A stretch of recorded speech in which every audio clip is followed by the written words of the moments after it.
ഇപ്പോൾ ഒരു dubbing artist ആയതുകൊണ്ട് ചോദിക്കണം, നമ്മളിപ്പോൾ ഡബ് ചെയ്യുന്ന സമയത്ത് ഒബ്വിയസ്ലി ഈ ആക്ടേഴ്സ് അഭിനയിക്കുമ്പോൾ ആ ഒരു സൗണ്ട് വെച്ചിട്ട് ലിപ്സിംഗ് ഒക്കെ കറക്റ്റ് ആവണ്ടേ?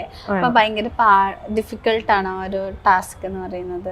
കാരണം ഇൻ കേസ് ആക്ടേഴ്സിൻ്റെ ലിപ്സിംഗ് കറക്റ്റ് ആയില്ലെങ്കിൽ അങ്ങനത്തെ ഇഷ്യൂസ് ഒക്കെ നേരിട്ട്. അങ്ങനെ തീർച്ചയായിട്ടും. അയ്യോ, നമ്മൾ റിജക്ഷൻ ഒരുപാടുണ്ട്. അത് ആദ്യമൊക്കെ ഭയങ്കര വിഷമമായിരുന്നു. ദൈവമേ, ഇപ്പോഴും വിഷമമില്ല എന്ന് പറയുന്നില്ല, വിഷമമുണ്ട്. നമുക്ക് വോയിസ് മാച്ചായില്ല, അല്ലെങ്കിൽ നമ്മുടെ ചില സമയത്തൊക്കെ നമ്മൾക്കൊരു കോൾഡോ അല്ലെങ്കിൽ ഇപ്പോൾ ചിലപ്പോൾ വോയിസിന് വൈബ്രേഷനോ അങ്ങനെയൊക്കെ വരും. അപ്പോൾ അങ്ങനെയൊക്കെ വരുമ്പോൾ ശരിയായില്ല എന്ന് പറയുമ്പോൾ നമുക്കൊരു വിഷമമാണ്. പിന്നെ അത് ഇതിൻ്റെ ഒരു ഭാഗമാണെന്നങ്ങ് വിചാരിച്ചു കഴിഞ്ഞാൽ എല്ലാവരും തന്നെ ഇങ്ങനെ ഒരു അവസ്ഥയിലൂടെ തന്നെ കടന്നു പോകുന്നുണ്ട്. ഇപ്പോൾ ഈവൻ വലിയ വലിയ ആർട്ടിസ്റ്റുകൾ വരെ വോയിസ് മാച്ചാക്കുന്നില്ല എന്ന് പറയുന്നൊരു അപ്പം നമ്മൾ ഈ മീറ്റിങ്ങിലൊക്കെ ചെന്നിരിക്കുമ്പോൾ അവർ തന്നെ പറയും, നിങ്ങൾ അങ്ങനെയുള്ള കാര്യത്തിലൊന്നും വിഷമിക്കേണ്ട, ഞങ്ങളിതിലും വലിയ അനുഭവങ്ങളിലൂടെ കടന്നു പോയിട്ടുള്ളവരാണ്, നിങ്ങൾക്ക് ചെറുതാണെന്ന്. ഇപ്പൊ പൊതുവെ നമ്മൾ പറയല്ലോ, ഇപ്പൊ ഒരാളെ നമ്മൾ അഭിനയിക്കുന്ന സമയത്ത് കണ്ടു, നമ്മൾ വിശ്വസിക്കുക അതാണ് ആളുടെ സൗണ്ട് എന്നാണ്. പിന്നെ ശരിക്കും പിറകിൽ വേറൊരാളെ നമ്മൾ വാഴ്ത്തപ്പെടേണ്ട ഒരു വ്യക്തി ഉണ്ടെന്ന് പലപ്പോഴും അറിയാറില്ല. അപ്പൊ ശരിക്കും ഡബ്ബിങ് ആർട്ടിസ്റ്റിന് ഒരു അംഗീകാരം കിട്ടേണ്ടതുണ്ടെന്ന് തോന്നുന്നുണ്ട്. ഡബ്ബിങ് ആർട്ടിസ്റ്റുകൾക്ക് അംഗീകാരം കിട്ടേണ്ട സമയത്ത് കിട്ടാറുണ്ടെന്ന് തന്നെയാണ് എനിക്ക് തോന്നുന്നത്. അതിപ്പം സംടൈംസ് നമുക്കൊന്നും ചെയ്യാൻ പറ്റില്ല. അപ്പം നമുക്ക് ലാംഗ്വേജ് ഇതല്ലാത്ത, ഇപ്പം ഞാൻ ശ്വേതാ മാമിന് വേണ്ടി ചെയ്തു എന്ന് പറയുന്നുണ്ട്, പക്ഷെ ശ്വേതാ മാം നന്നായിട്ട് ഡബ് ചെയ്യുന്ന ആൾ തന്നെയാണ്. പക്ഷെ ആ ഒരു കുറച്ച് പോർഷനേ ഉള്ളൂ ആ സിനിമയിൽ, ഒരു കുറേ. അപ്പോൾ ആ സമയത്തേക്ക് വേണ്ടി ഒരു പക്ഷേ അവർക്ക് എത്താൻ പറ്റാത്തത് കൊണ്ടോ, അല്ലെങ്കിൽ ചിലപ്പോൾ ചില സ്ലാങ്ങുകളായിരിക്കും അവർ ചിലപ്പോൾ ചില സ്ലാങ്ങുകളായിരിക്കും ചെയ്യുന്നത്. ഇപ്പോൾ ശ്വേതാ മാമിൻ്റെ കാര്യമല്ല പറഞ്ഞത്.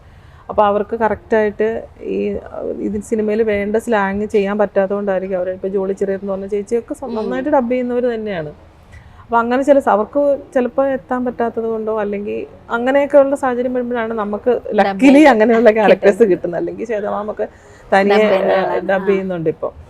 അപ്പോൾ അവർ നന്നായിട്ട് ചെയ്ത് വെച്ചിട്ടുണ്ടെങ്കിൽ, ഇപ്പോൾ ശ്വേതാമാമിൻ്റെ ഒക്കെ എന്ന് പറഞ്ഞിട്ടുണ്ടെങ്കിൽ എനിക്ക് കറക്റ്റ് ഇമിറ്റേറ്റ് ചെയ്താൽ മതി, അതുപോലെ നന്നായിട്ട് എനിക്ക് അവർ ചെയ്ത് വെച്ചിരിക്കുന്നത്. ചിലയിടത്തെന്ന് പറയുമ്പോൾ അവർ പറയും, ഡയറക്ടർ പറയും അങ്ങനെ വേണ്ട, അവർ ചെയ്ത് വെച്ചേക്കണം, നിങ്ങളങ്ങ് കളഞ്ഞേരെ, നമുക്ക് വേറെയാണ് വേണ്ടതെന്ന് പറയുമ്പോൾ കുറച്ച് പാടാണ്.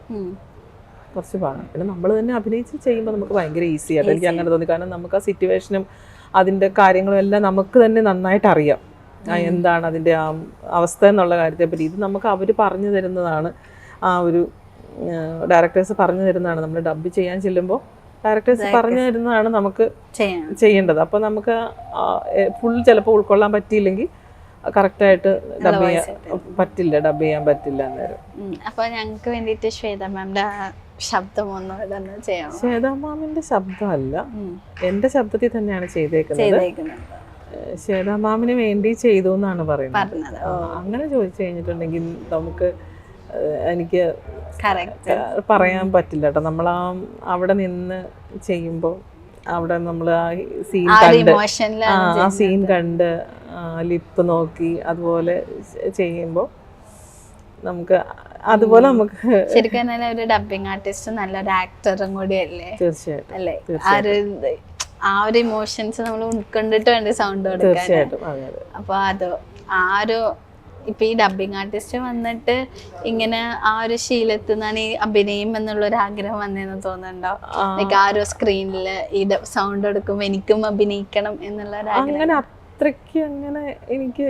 പക്ഷെ അഭിനയിച്ച് കഴിഞ്ഞപ്പോൾ എനിക്ക് ഭയങ്കര ഇഷ്ടമായി. അതെ, സത്യം. അത് കഴിഞ്ഞപ്പോഴാണ് എനിക്ക് അഭിനയിക്കണം എന്നുള്ളൊരു ഇത് വന്നത്. ശരിക്കും ഒരു ഫസ്റ്റത്തെ ഇത് കഴിഞ്ഞപ്പോഴാണ് ആഗ്രഹം. അതെ, കറക്റ്റ്. അതിന് മുമ്പ് നമുക്ക് അവസരങ്ങളൊക്കെ വന്നിട്ടുണ്ടായിരുന്നു കേട്ടോ. അപ്പൊ ആ സമയത്തൊക്കെ നമ്മള് പേടിയല്ല, നമുക്ക് ഓരോരോ നമ്മളിപ്പോ ഈ ഫാമിലി ആയിട്ട് ജീവിക്കുന്ന ആൾക്കാരാകുമ്പോൾ നമുക്ക് ഫാമിലി പ്രയോറിറ്റി വരും. അപ്പൊ അങ്ങനെ വരുമ്പോ നമ്മൾ ഇത്രയും നാള് ശീലിച്ചു പോകുന്ന ചില കാര്യങ്ങളുണ്ട്. അതിൽ നിന്ന് വിട്ട് വേറൊരു സിനിമ പോലെയുള്ള ഒരു മേഖലയിലേക്ക് കടക്കുമ്പോഴത്തേക്ക് നമുക്ക് ഒരുപാട് കാര്യങ്ങൾ അതിനു വേണ്ടി പിന്നിൽ ചെയ്ത് വെക്കേണ്ടതായിട്ട് വരും. കാരണം അന്ന് കുട്ടികളൊക്കെ ചെറുതായിരുന്നു. അപ്പോൾ ആ സമയത്തൊന്നും വിളിച്ചപ്പോഴും നല്ല മൂവിയിലൊക്കെ വിളിച്ചപ്പോഴൊന്നും പോകാൻ പറ്റിയില്ല. വന്നപ്പോ അതെ, നമ്മള് കയറി അങ്ങ് ചെയ്തു. അപ്പൊ നമ്മുടെ സിനിമ ഇങ്ങനെ റിലീസിനൊരുങ്ങെങ്കിൽ നമ്മുടെ പ്രേക്ഷകരോട് പറയാനുള്ളത് പറയാനുള്ളത് എല്ലാവരും സിനിമ കാണണം. വലിയ കഥ അങ്ങനെ ഭയങ്കര സംഭവം അങ്ങനെയൊന്നും പറയുന്നില്ല. പക്ഷേ ഒരാളുടെ ജീവിതാനുഭവങ്ങൾ നന്നായിട്ട് അതിൻ്റെ അകത്ത് ചിത്രീകരിച്ച് വെച്ചിട്ടുണ്ട്. അത് ഡയറക്ടർ പറഞ്ഞത് പുള്ളിയുടെ സ്വന്തം അനുഭവങ്ങളാണ് അതിൻ്റെ അകത്ത് കാണിച്ചിരിക്കുന്നത്. ആള് തന്നെയുള്ള കഥ എഴുതി. ആ അതെ. അപ്പം ആ അദ്ദേഹത്തിൻ്റെ ജീവിതത്തിലെ എല്ലാ അനുഭവങ്ങളും ഇതിൻ്റെ അകത്ത് കാണിക്കാൻ പറ്റിയിട്ടില്ല എന്നാണ് പുള്ളി പറയുന്നത്. പുള്ളി കടന്നുപോയ അനുഭവങ്ങളാണ് ശരിക്കും. ആ അനുഭവങ്ങൾ തന്നെയാണ് ഇതിൻ്റെ അകത്ത് കാണിക്കുന്നത്. നമ്മളുടെ ചുറ്റുപാടും നമ്മൾ കാണുന്നതും നമുക്ക് വളരെ കണക്ട് ചെയ്യാൻ പറ്റുന്നതുമായിട്ടുള്ള ഒരു കഥാപാത്രം തന്നെയാണ് ഇതിൻ്റെ അകത്ത് ഹീറോ എന്ന് പറയുന്നത്, ജീവൻ എന്ന് പറയുന്ന കഥാപാത്രം. നമ്മൾ ഒന്ന് പുറത്തേക്ക് ഇറങ്ങിയാൽ നമ്മൾ ഒരിക്കലല്ല പലപ്പോഴും കണ്ടിട്ടുള്ള ഒരു കഥാപാത്രം. ഇയാളല്ലേ ഇത് എന്ന് നമുക്ക് തോന്നുന്ന ഒരു കഥാപാത്രം തന്നെയാണ് ജീവൻ. ചിലപ്പോൾ നമ്മൾ തന്നെ ആയിരിക്കും അത്, ഞാൻ തന്നെ അങ്ങനെ തന്നെ ഉള്ള ഒരു ക്യാരക്ടറാണ്. അപ്പോൾ എല്ലാവരുടെയും ഒരു അനുഭവം, പിന്നെ അതിൽ കൂടി ഒരു മെസ്സേജ് എന്ന് വേണമെങ്കിൽ പറയാം. അത് ഒരാളുടെ ജീവിതം മാറിമറിയുന്ന അവസ്ഥകളാണ് അതിൻ്റെ അകത്ത്. നന്നായിട്ട് ജീവിക്കുന്ന ഒരാളുടെ അവസ്ഥകൾ മാറിമറിയുന്ന ഒരു അത് നമ്മളത് കണ്ടതിൻ്റെ അകത്ത് ഒരാളെങ്കിലും മാറിയാൽ അത്രയും സന്തോഷം. അതെ.